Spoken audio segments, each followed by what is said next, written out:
السلام علیکم۔ میرا نام شزا ہے اور امید ہے آپ لوگ سب خیریت سے ہوں گے۔ واقعہ شروع کرنے سے پہلے ذرا رکیں۔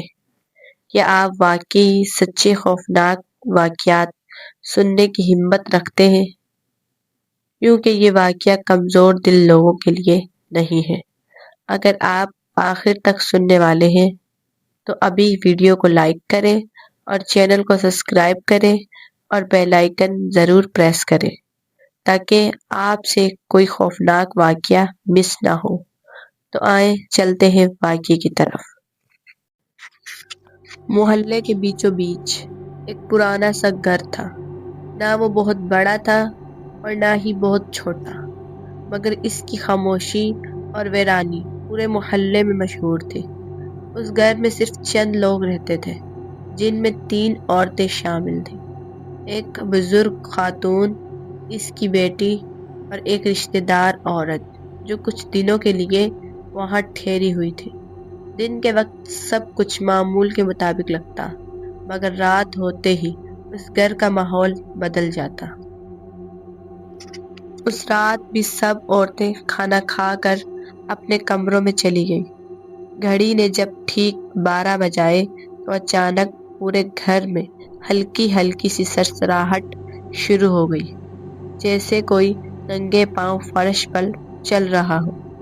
پہلے تو سب نے اسے وہم سمجھا، مگر جب کچن سے برتنوں کے ٹکرانے کی آواز آئی تو سب کے دل دھک سے رہ گئے۔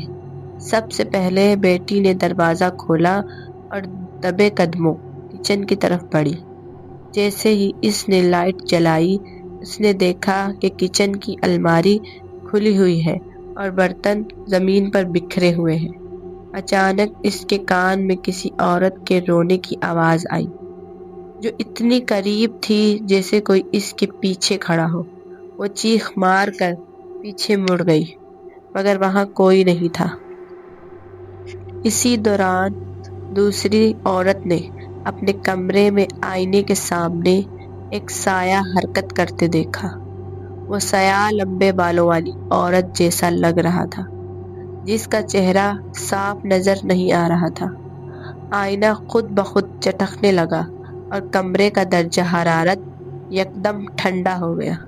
وہ عورت خوف کے مارے زمین پر بیٹھ گئی اور کلمہ پڑھنے لگی۔ بزرگ خاتون، جو سب سے زیادہ مضبوط دل سمجھی جاتی تھی، جب باہر نکلی تو اس نے دیکھا کہ صحن میں ایک عورت سفید کپڑوں میں کھڑی ہے۔ اس کے پاؤں زمین پر نہیں ہے۔ وہ آہستہ آہستہ ان کی طرف بڑھ رہی تھی اور اس عورت کی آنکھوں سے سیاہ پانی ٹپک رہا تھا۔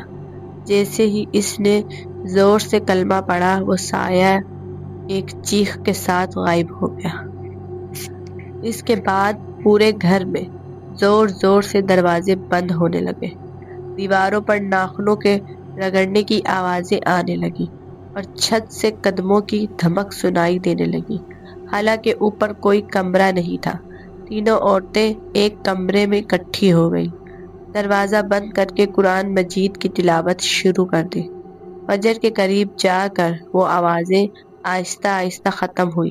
جب سورج نکلا تو سب کچھ ویسا ہی تھا جیسے کچھ ہوا ہی نہ ہو، مگر عورتوں کے چہرے خوف سے زرد تھے۔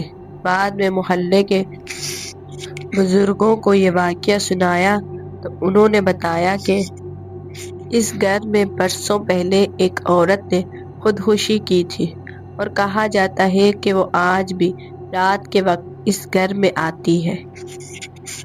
آج بھی وہ گھر محلے میں موجود ہے۔ لوگ اس کے پاس سے گزرتے ہوئے رفتار تیز کر لیتے ہیں اور رات کے وقت کوئی اس گھر کے قریب رکنے کی ہمت نہیں کرتا، کیونکہ بعض گھر صرف اینٹوں سے نہیں، خوفناک رازوں سے بنے ہوتے ہیں۔ تو یہ تھا واقعہ۔ اگر آپ اور بھی خوفناک واقعات سننا پسند کرتے ہیں تو چینل کو سبسکرائب کریں اور بیل آئیکن ضرور پریس کریں، اور اپنا خیال رکھیں، اینڈ اللہ حافظ۔